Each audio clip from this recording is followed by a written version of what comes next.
5 seconds to go.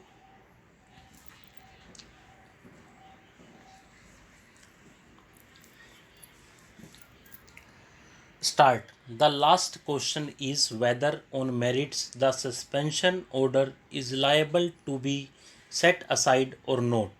In view of the findings recorded by us that the suspension order was passed in violation of principles of natural justice, it is not necessary to examine whether the order suspending the license of the petitioner was in accordance with the government orders, but since the additional chief standing counsel has vehemently attempted to defend the order on merits, we consider it necessary to examine the correctness of the suspension order in brief.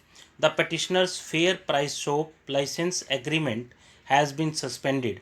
The suspension order does not disclose that any opportunity of hearing was given to the petitioner. It appears that Subdivisional Magistrate Bareilly, on the basis of oral complaints of the village, got an inquiry conducted against the petitioner on 27th May 2005, and in the inquiry it was found that the shop was closed and rate board was not put outside the shop.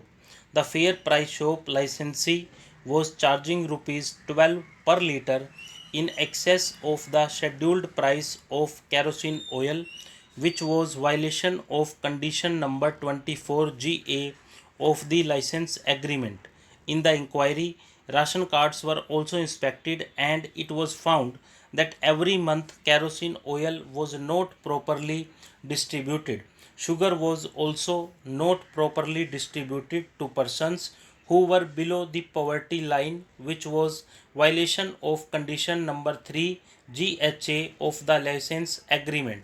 The shop of the petitioner was suspended and attached to another fair price licensee Devendra Kumar Pathak. It is also not clear that if the shop was closed at the time of inquiry, then from where this fact was revealed that the petitioner was charging rupees 12 per litre in excess of scheduled price of kerosene oil, and from where the ration cards were inspected by the inquiry officer. The impugned suspension order does not disclose that any show cause notice was issued to the petitioner to submit his reply as to why the petitioner's license may not be cancelled. According to learned counsel for the petitioner, on the basis of such vague allegations, license agreement of the petitioner could not be suspended.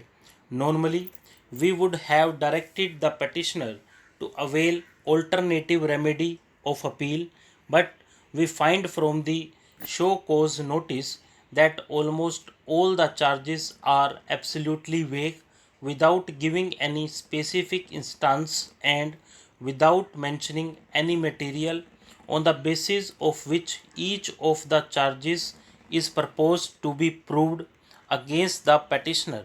For example, when charge number 2 says that distribution according to entitlement of ration card holders has not been made every month, the notice should also have indicated when and to which card holders has not been made every month.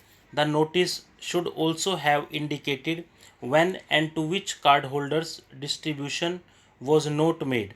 Similarly, when charge number 4 says that kerosene oil is being sold at the rate of rupees 12 per litre, it should have been disclosed when and from which person such extra value was charged.